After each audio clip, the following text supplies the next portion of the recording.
Adidas contra Puma, la historia de dos hermanos.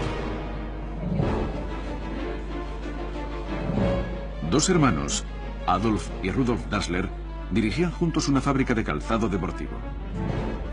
Siempre había conflictos entre ellos, conflictos graves. Lo cierto es que eran enemigos mortales. Emprendieron caminos separados. Un hermano fundó Adidas y el otro Puma en la misma ciudad. Si alguien trabajaba en Puma, su hijo no podía trabajar en Adidas.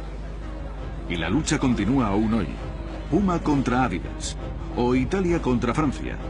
La final de la Copa del Mundo de 2006 fue un duelo entre los patrocinadores de los dos equipos. Se jugaban el prestigio y la presencia en el mercado. Estamos representados en el 56% de los equipos, así que somos la marca dominante en los campos. Tenemos que dominar en esta Copa del Mundo y demostrar a todos que Adidas es claramente el número uno en el fútbol.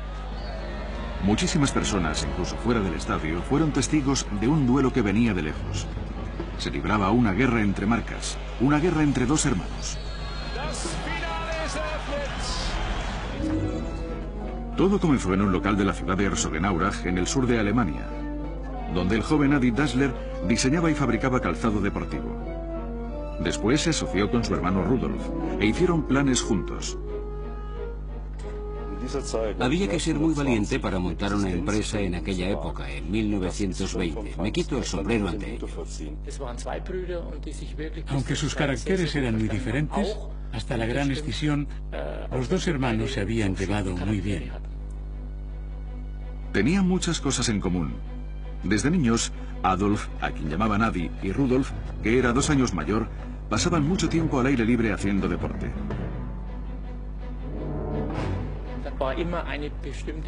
Había cierta rivalidad entre los dos, especialmente en los eventos deportivos, y Adolf siempre intentaba superar a Rudolf. Pronto se hizo evidente que Adi era mejor deportista que Rudolf.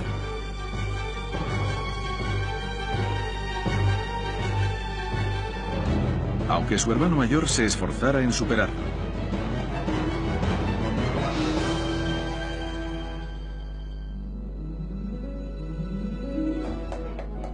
En el taller también eran diferentes. Adi era muy diestro en el banco de trabajo. Pasaba días y noches desarrollando zapatillas deportivas. Adolf era una persona muy tranquila, con los pies en el suelo, bastante discreto, pero cuando estaba trabajando se animaba. Sin duda sus caracteres eran muy diferentes. Cuando la compañía creció y el número de empleados y clientes se hizo cada vez más importante, quedó claro que si bien Adi era un excelente diseñador y un artesano muy creativo, Rudolf destacaba en el área comercial y era un hombre de negocios nato. Tenía el don de la palabra. Cuando una empresa es nueva, nadie viene a ti por propia iniciativa. Tienes que darte a conocer. Y mi cuñado sabía cómo hacerlo.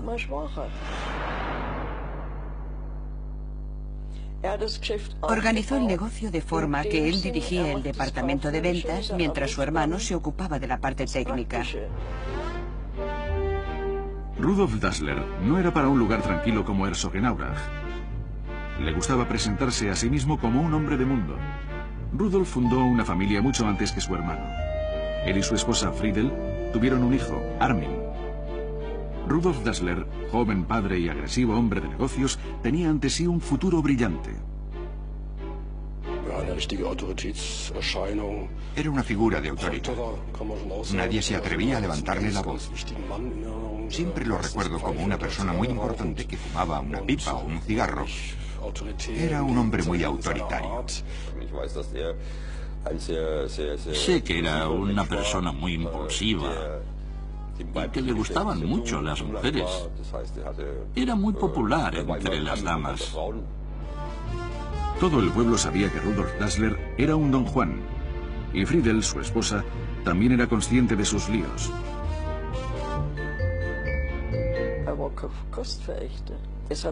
Ella también sabía que le gustaban mucho las faldas y, desgraciadamente, se enteró de una aventura mientras estaba esperando un hijo. Fue terrible para mi hermana. Era muy difícil de sobrellevar, porque no solo se trataba de los devaneos típicos de las vacaciones. Algunos hombres iban por mal camino cuando estaban de vacaciones, sino que se enteró de que tenía una aventura en el pueblo. Y eso, por supuesto, fue muy doloroso para mi hermana. En 1933, Adolf Hitler llegó al poder. Los Dassler interpretaron las señales de la nueva era a su propia y particular manera. Calcularon que se les presentarían un montón de oportunidades porque los nazis eran muy aficionados al deporte. Se necesitarían muchas zapatillas deportivas. Pronto, las banderas con la esvástica ondeaban por todo Herzogenaurach. Adi y Rudolf Dassler no desaprovecharon la ocasión. En mayo de 1933, pocos meses después de que Hitler fuera elegido, los hermanos Dassler se afiliaron al partido nazi. Años más tarde lamentarían haber dado ese paso. Pero en aquella época los Dassler seguían centrados en mejorar su empresa y en pocas cosas más.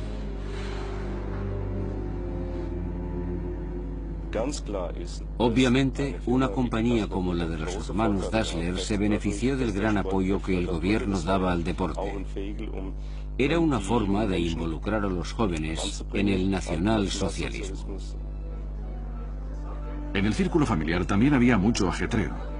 Pronto se iba a celebrar otra boda, pero esta no levantó tanta expectación porque Adi estaba considerado un soltero empedernido.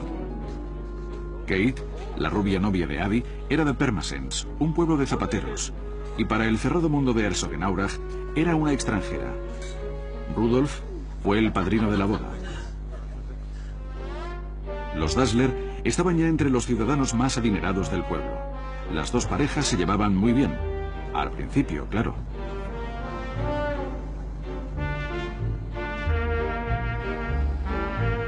Debido a la creciente demanda de calzado deportivo bajo el régimen nazi, los hermanos Dassler necesitaron pronto locales más grandes.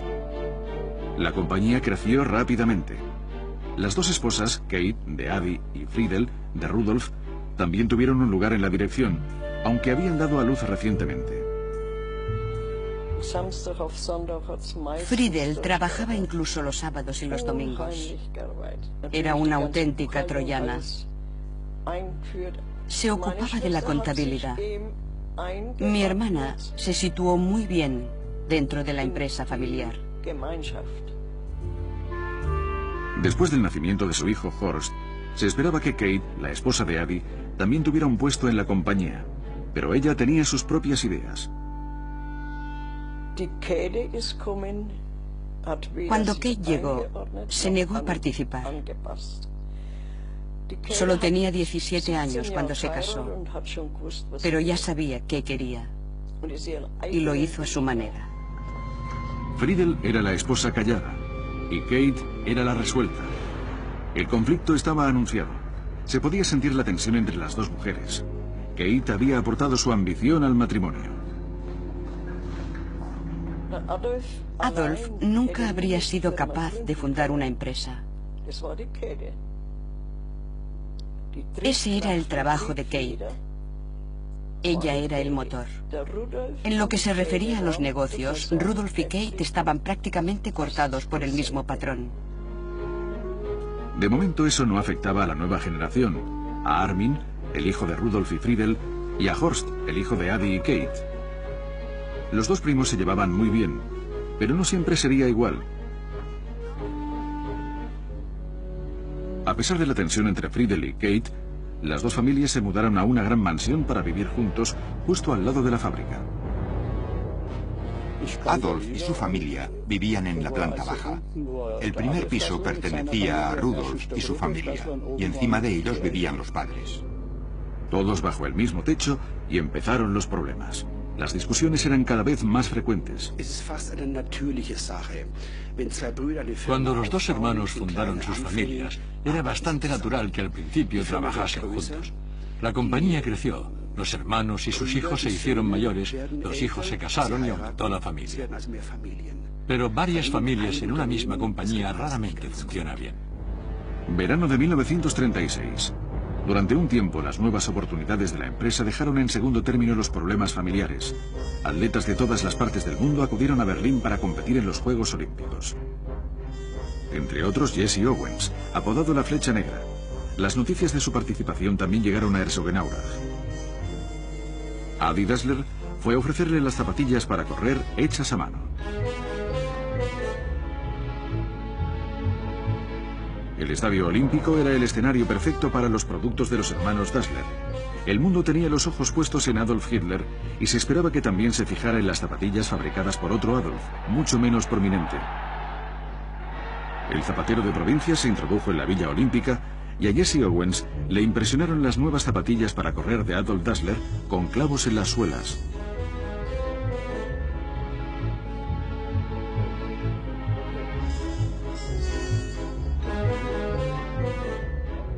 Lo consiguieron inmediatamente, pero para mí eso era lógico. Lo he visto en atletas con quien he tenido contacto directo porque el objetivo es siempre el mismo. Le dieron las zapatillas a Owens, unas zapatillas ortopédicas hechas a medida para él, ya en aquellos días, y ganó con ellas. Aunque si hubiera corrido descalzo, también habría triunfado.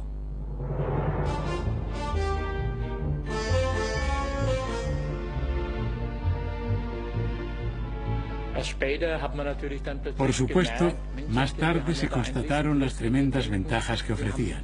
Jesse Owens había ganado medallas de oro llevando las zapatillas que ellos habían desarrollado. Fue un impulso inmenso y también se mencionaba en la publicidad de la firma. El estallido de la guerra acabó con los importantes planes de los Dassler. Ambos hermanos fueron reclutados, pero enseguida se dio permiso a Adi para regresar a la empresa. Se le ordenó que reuniera unos cuantos empleados y asegurara la producción, inicialmente de botas y más tarde las sencillas bazocas. El conflicto entre los dos hermanos estaba servido.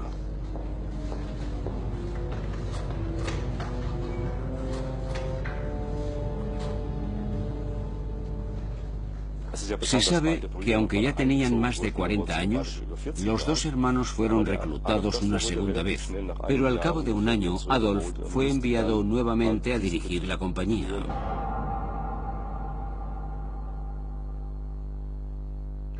Rudolf seguía prestando servicio. Había rumores sobre él, por ejemplo, que colaboraba con la Gestapo. Después lo desmintió. Pero la brecha entre las dos familias era cada vez más ancha y de repente, un día decidieron tomar distintos caminos. Rudolf, el soldado, estaba muy lejos cuando las bombas de los aliados empezaron a caer sobre la ciudad. Friedel, su esposa, buscó protección en el sótano junto a su hermana Betty Wilbach y su hijo Armin.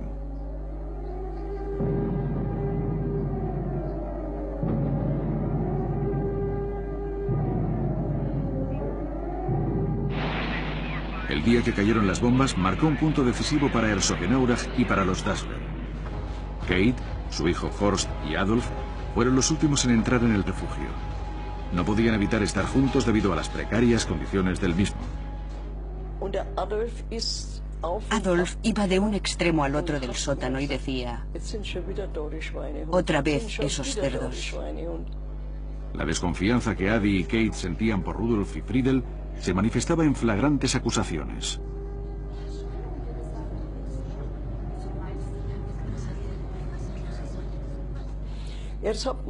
Mis hermanas y mi abuela, que también estaban allí, pensaban que se refería a ellos, pero eso no era cierto. Adolf nunca habría hecho eso. Cerdos. ¿A quién se estaba refiriendo Adi? ¿A los pilotos de los bombarderos o a Friedel, la esposa de su hermano? Ella sospechaba que Adi planeaba arrebatarle a Rudolf sus derechos sobre la fábrica. Y yo seguía diciendo a mi hermana y a mi abuela, a todos, que Adolf no nos insultaba a nosotras, sino a los bombarderos aliados. Pero ellas decían: no, lo dice por nosotras.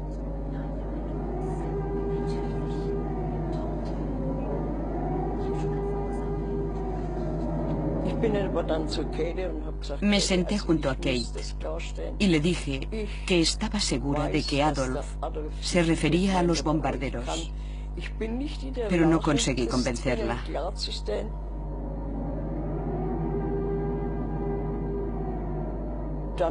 Entonces Kate estalló. Me contó lo que su marido y ella habían tenido que soportar de Rudolf. Antes de casarse, Adolf lo había dejado todo en manos de Rudolf. Debo decir que mi cuñado era un déspota, pero no era rencoroso. Sin embargo, Adolf se había quejado a su esposa, y sus quejas habían caído en tierra fértil, por supuesto. Con el fin de la guerra, la tensa situación de la familia Dassler no se relajó, todo lo contrario. Rudolf regresó a casa, pero entonces llegaron los norteamericanos y llamaron a declarar a su hermano Adi. Después de todo, Adi era un nazi confeso. Adi Dassler fue citado a declarar. Explicó que tenía equipado a los atletas estadounidenses en los Juegos Olímpicos. Impresionó a sus interrogadores y lo dejaron libre. ¿Podía volver a funcionar nuevamente la empresa como si nada hubiera ocurrido?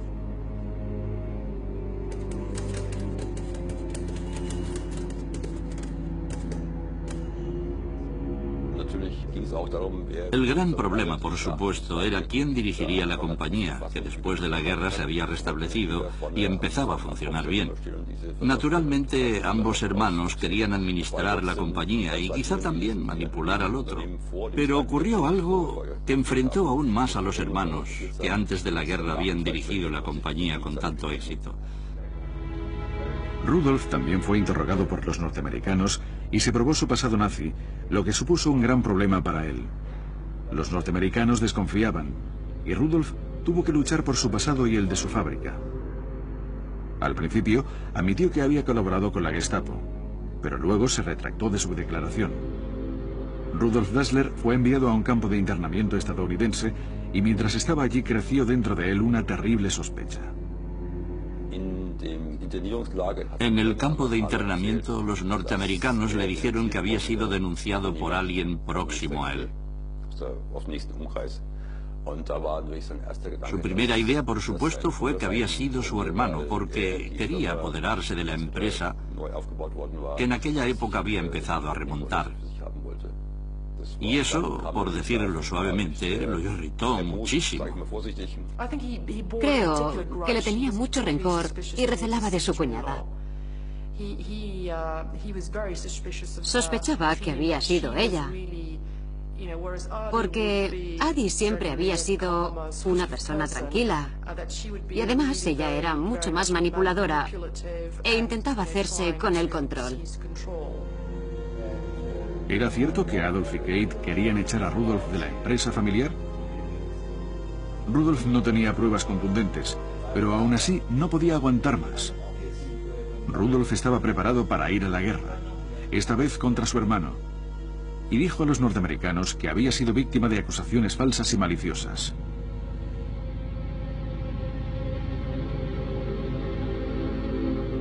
¿Había un traidor? ¿En su propia familia?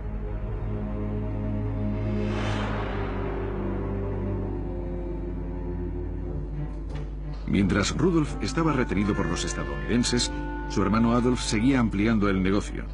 Los norteamericanos querían que les hiciera botas de béisbol y baloncesto.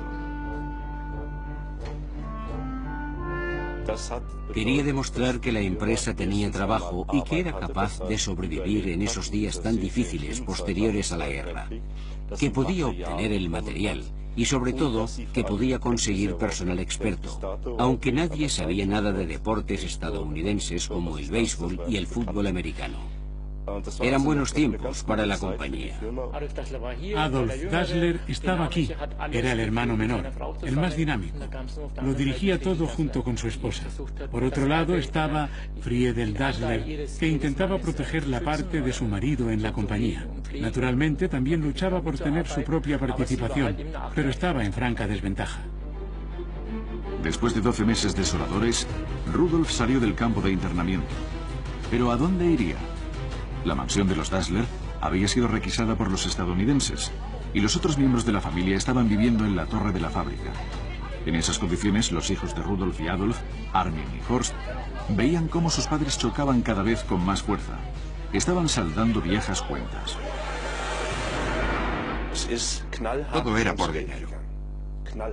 La batalla entre las dos familias era sobre todo por dinero.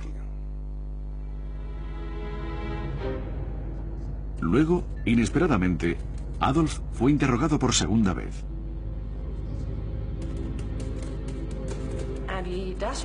Adi Dassler tenía graves problemas con su salida del partido nazi. Y según los archivos, Rudolf Dassler hizo todo lo posible para desacreditar a su hermano. Hablaba pestes de él a las autoridades, aportaba supuestas pruebas que Adi y Kate negaron categóricamente, con mucha violencia. ¿Quién decía la verdad? ¿Adolf o Rudolf? Los norteamericanos archivaron el caso. Ahora los hermanos eran libres y mortales enemigos. Cuando se llega a un punto donde dos hermanos se acusan mutuamente ante las autoridades de hechos tan graves, creo que es imposible dirigir una empresa juntos. La única solución era dividir la empresa. Lo comunicaron al personal. Había llegado el momento de la escisión.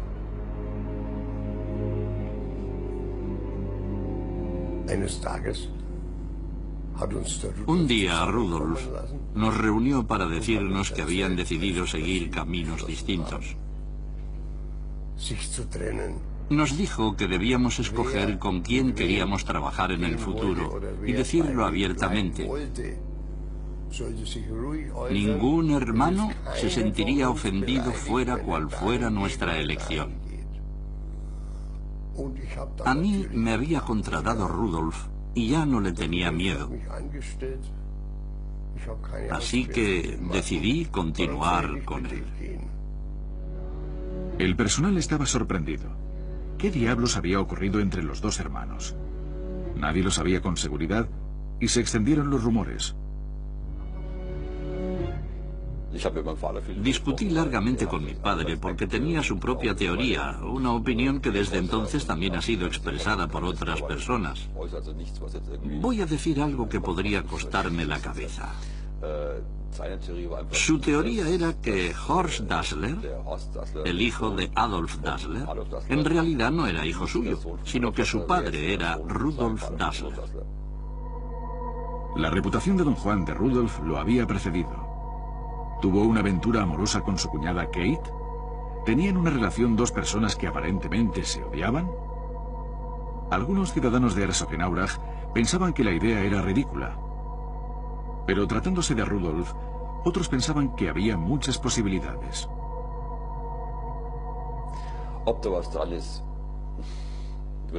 Nunca sabremos si era verdad. Pero en cierto modo explicaría la gravedad de su conflicto. No había nada entre Kate y Rudolf, y cualquiera que lo sugiriera recibiría una bofetada. Era una calumnia. Era un rumor.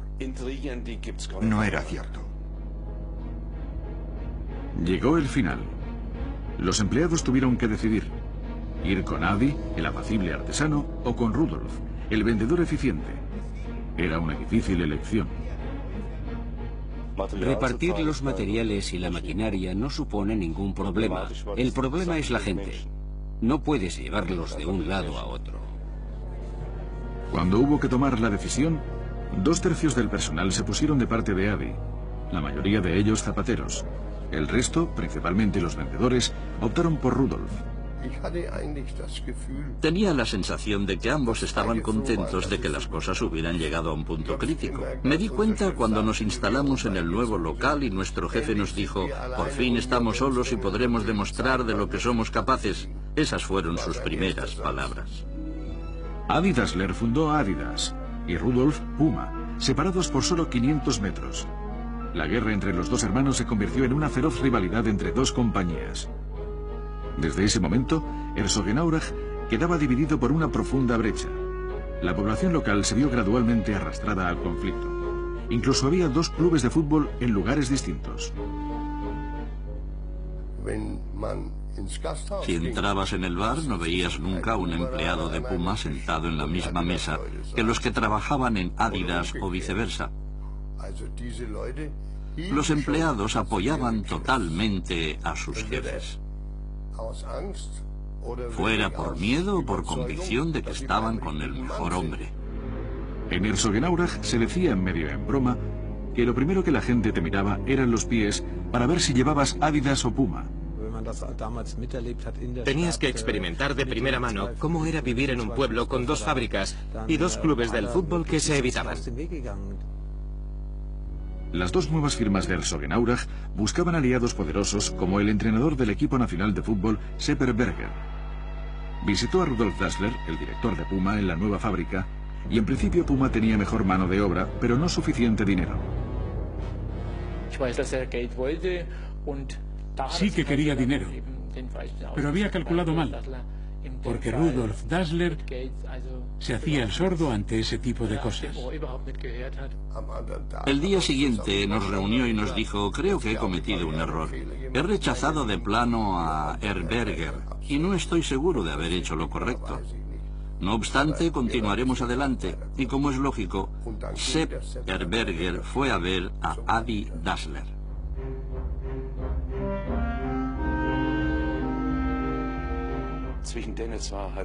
Por lo que recuerdo, nunca había una mala palabra entre ellos. Estaban unidos como hermanos que eran. La Copa del Mundo de 1954 vio intensificarse el conflicto entre Adidas y Puma. El equipo alemán llevó botas de Adidas. Su diseñador, Adi Dassler, disfrutaba de la confianza de Sepp Herberger y estaba siempre junto a él como hombre del equipo. Adi Dassler había desarrollado botas con clavos especiales para el torneo. Sobre el césped mojado del estadio de Berna eran una clara ventaja. Incluso el árbitro confiaba en Adidas. Era el nacimiento de una nación futbolística y de Adidas como marca mundial.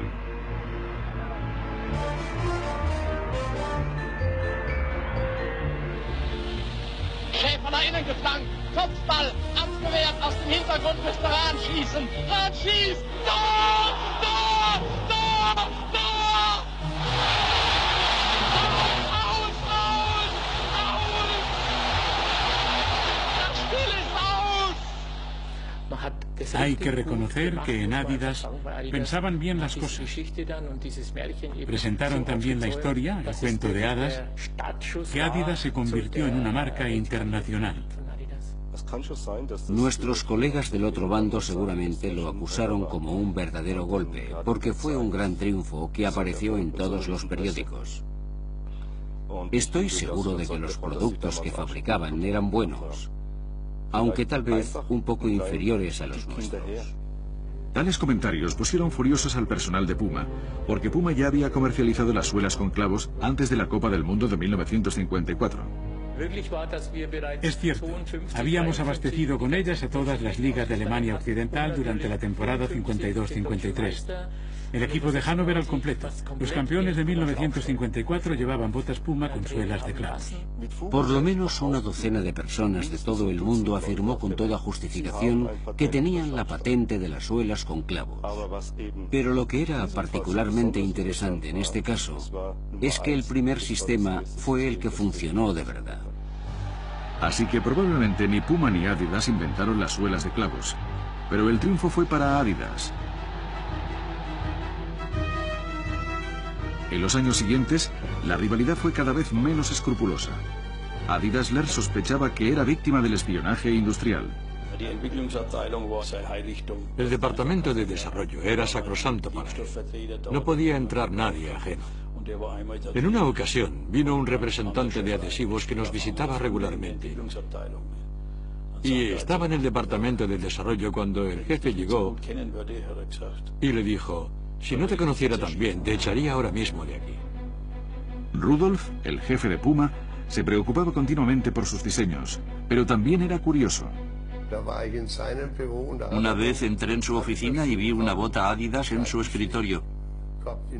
La había cortado por la mitad. Me la enseñó y me dijo: Georg, échale un vistazo a esto. Y dije: bueno, podemos aprender mucho de esto. Es bueno para nuestra firma, jefe. Y respondió, sí, pero aunque me encanta la traición, odio a los traidores. Para imitar al hermano a quien despreciaba, Rudolf quería un campeón del mundo casi a cualquier precio. Así que él también empezó a hacer contactos con las estrellas del deporte, pero no estaba preparado para rascarse el bolsillo. A pesar de su gran rivalidad, los jefes cruzaban el río ocasionalmente. Y la mayor parte de las veces que lo hacían, aumentaban los pedidos de los jugadores de fútbol. Normalmente hacían pequeños negocios con los futbolistas alemanes y los clubes. Y en una ocasión especial, firmaron una especie de pacto de paz por un hombre que era único, lo que llamaron el Pacto Pelé. Pelé, la estrella brasileña, era el mejor futbolista del mundo y era el más solicitado para hacer publicidad. Pelé era un jugador cuyo caché nadie podía permitirse normalmente, porque su talento no tenía igual. Si las dos firmas hubieran empezado a discutir por Pelé, habrían tenido que desembolsar una gran cantidad de dinero. Por eso llegaron a un acuerdo tácito. Ninguna se acercaría a él. El jefe de Puma, Rudolf Dassler, y su esposa Friedel enviaron a su hijo Armin a México, donde se celebraba la Copa del Mundo de 1970, para contratar a varios jugadores, excepto a Pelé. Pero la estrella brasileña era demasiado tentadora. Después del torneo, Armin voló a Brasil llevando consigo $100.000 en efectivo. Dijo que había guardado el dinero en una caja fuerte, pero en realidad lo escondió en los maceteros. Por fin Puma entraba en la leyenda. Pero para conseguir esto, Armin Dassler había roto el pacto de Pelé entre Adidas y Puma.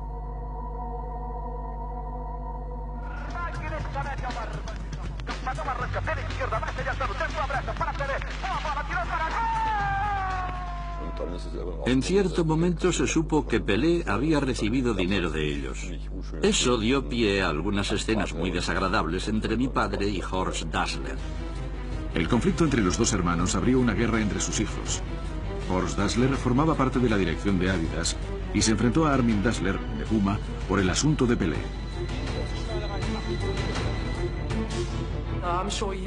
Estoy segura de que lo pasó muy mal. Pero, ¿qué se podía hacer? La principal consecuencia de eso fue que desde ese momento se rompieron todos los tratos. A principios de los 70, los futbolistas alemanes estaban entre los mejores del mundo y las estrellas internacionales del país eran cortejadas por Adidas y Puma. La Federación Alemana se había comprometido con Adidas, pero Puma no se rindió y envió a sus agentes para que intentaran conseguir que los jugadores cambiaran de marca. El tira y afloja se hizo evidente durante la Copa del Mundo de 1974. El equipo de Alemania Occidental estaba compuesto principalmente por jugadores del Bayern de Múnich y del Borussia Mönchengladbach. Cuando jugaban en sus clubes, algunos llevaban botas de Adidas y otros de Puma. El director senior, Adi Dassler, quería que los que calzaban Puma, como Bertie Fox, cambiara a Adidas. El jefe me dijo, haz que se las pruebe, si no después dirá que no le quedaban bien. Y eso es lo que hice. Le dije a Fox que mi jefe quería que se las probara. Hazme el favor, le dije. No puedo mentirle a mi jefe y decirle que te has probado las botas si no lo haces. Está bien, dijo. Voy a probármelas.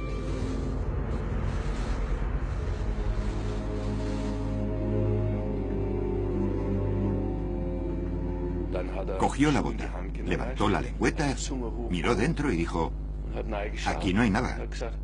Yo era inocente. No me di cuenta de qué quería decir, qué esperaba encontrar en la bota. Pero cuando se lo dije a mi jefe, se rió. Adidas contra Puma. La guerra entre los dos hermanos hizo que los precios se dispararan. Los jugadores sabían que la Federación Alemana los estaba utilizando desde hacía mucho en publicidad. Ahora querían recibir parte del botín. Se rebelaron en el campo de entrenamiento de Malente. Era la primera vez que un grupo de jugadores exigía sus derechos y pedían dinero por llevar cierta marca de botas. El equipo se había reunido en el comedor porque había importantes discrepancias entre los jugadores respecto a la cantidad que debían recibir de la Federación de Alemania Occidental. Las discusiones duraron toda la noche y hubo un momento en que los equipos nacionales casi decidieron irse a casa al día siguiente. En Malente, jugadores como Hoeneß, Beckenbauer y Bonhoff regatearon toda la noche con la Federación Alemana. Naturalmente, estábamos al tanto de las sumas que se estaban pagando, así que sabíamos qué dirección tomar y hasta dónde podíamos llegar, y tuvimos bastante éxito. A eso de las 6 de la mañana triunfó la razón. Si no, Alemania podía haber ido a la Copa del Mundo sin sus mejores internacionales. Estuvieron muy cerca. Al final de una larga noche, los jugadores y la Federación Alemana llegaron a un acuerdo. El equipo no boicotearía la Copa del Mundo. El desastre había sido evitado en el último minuto. Al final llegó el dinero. ¿Pagó la Federación Alemana? No, pagó Adidas a través de la Federación. Alemania Occidental quedó campeona del mundo otra vez con el calzado de Adidas. Adidas mantuvo su relación con la Federación Alemana de Fútbol. Adi y Rudolf no se habían dirigido la palabra en años. En una ocasión se encontraron por casualidad en una feria de artículos para deporte, pero esa vez tampoco se hablaron.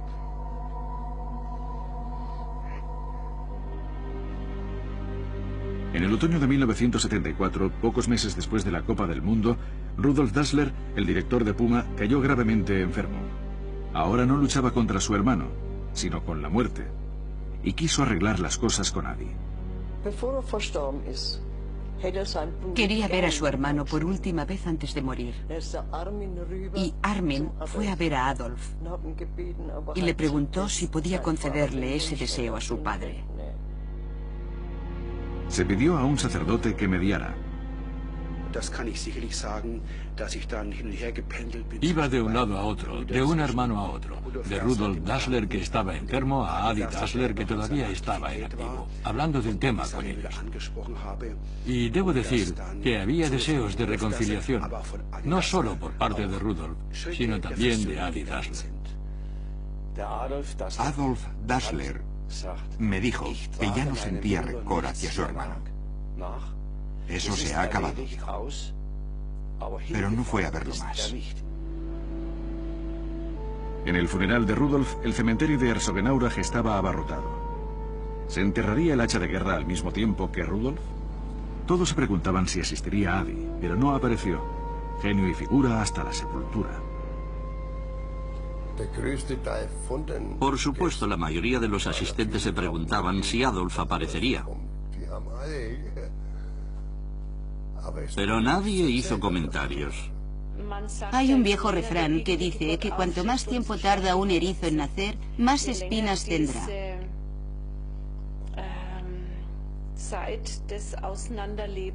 Los hermanos estuvieron distanciados mucho tiempo y les era muy difícil volver a estar juntos otra vez. A los 4 años de la muerte de Rudolf, falleció Adi y fue enterrado en el mismo cementerio, pero al otro extremo, lejos de su hermano. Su enemistad continuó más allá de la muerte. Junto con Kate, su madre, Horst Dassler, el hijo de Adi, asumió la dirección de la fábrica y era un nuevo tipo de empresario. Por supuesto, Horst negociaba en todo el mundo y había construido una red de compañías para asegurarse los derechos en los campeonatos europeos y en los Juegos Olímpicos. Tenía una mente muy despierta. Siempre se ha dicho que mi padre deseaba haber sido como Horst Dassler, pero no creo que fuera cierto. No sé mucho de Horst Dassler, pero estoy enterado de que hizo muchos negocios sucios. En comparación, el asunto de Pelé era una tontería. No estaba en la naturaleza de mi padre actuar de ese modo. Las cosas se complicaron en la empresa. Un día, Armin, el director de Puma, y su hijo Jörg estaban juntos en casa. Estaba sentado con mi padre en el salón de nuestra casa de Herzogenaurach. Él hablaba por teléfono y yo intentaba sintonizar una emisora y de pronto empecé a escuchar la voz de mi padre en la radio.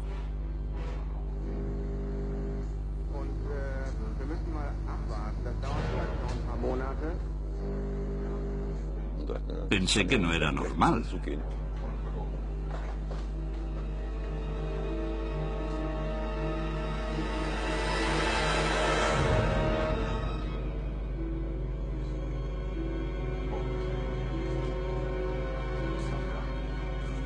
Alguien había pinchado su teléfono.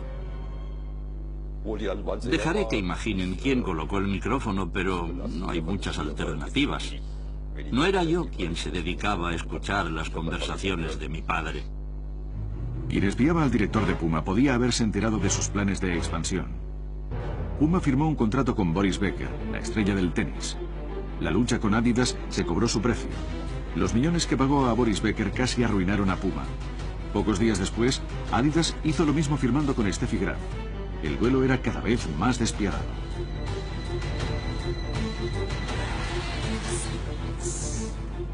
Cuando Lothar Matthäus fichó por el Bayern de Múnich de Adidas, las cosas se complicaron.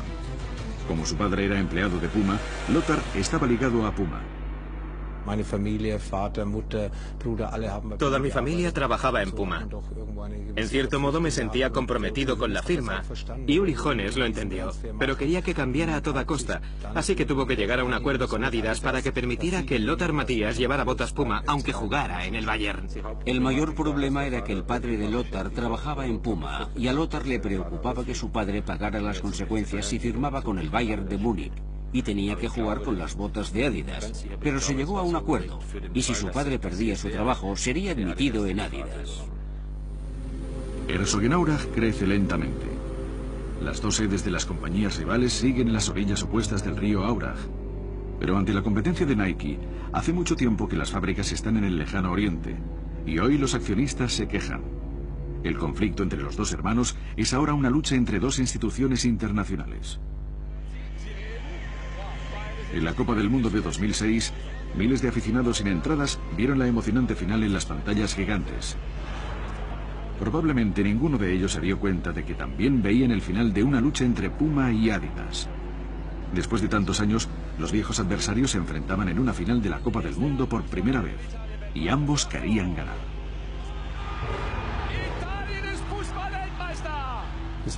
No hay duda de que era un evento histórico para Puma. Jamás en su historia la firma había llegado a la final de la Copa del Mundo con un equipo que llevaba botas Puma. Fue pura casualidad que un equipo de Puma llegara a la final.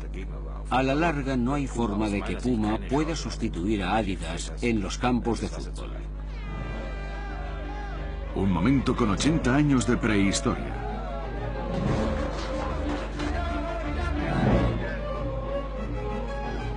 La gran pregunta era sencilla: ¿Adidas o Puma? Dejando a un lado todo lo demás, ahora el partido era entre Adidas y Puma. Ambas firmas se declararon ganadoras de la Copa del Mundo. Puma, la patrocinadora de Italia, se llevó el prestigio de la victoria, mientras que el patrocinador de Francia, Adidas, ganó por participación en el mercado. La lucha continúa.